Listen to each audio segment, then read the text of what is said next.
ton jardin. Bienvenue à l'Académie 3 tonnes. Nous allons explorer ensemble dans cet enseignement l'île aux cocotiers. Dans cette partie, nous allons voir contre les coups, les blessures, les inflammations et les brûlures.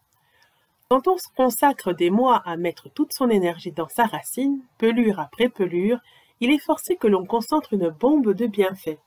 L'oignon donne du goût, cru comme cuit, mais c'est aussi une armoire à pharmacie pour faire le plein d'énergie, de jeunesse et de santé.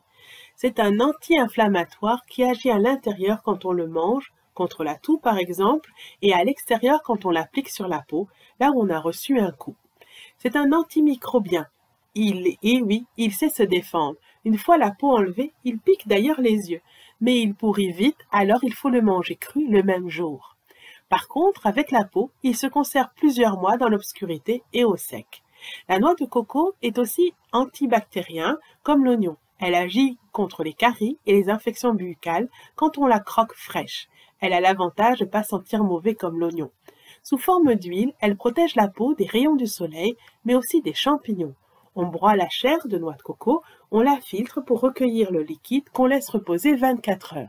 Puis on enlève la couche en surface et on garde l'huile au fond. L'eau de coco et la chair de coco parfument les ragoûts.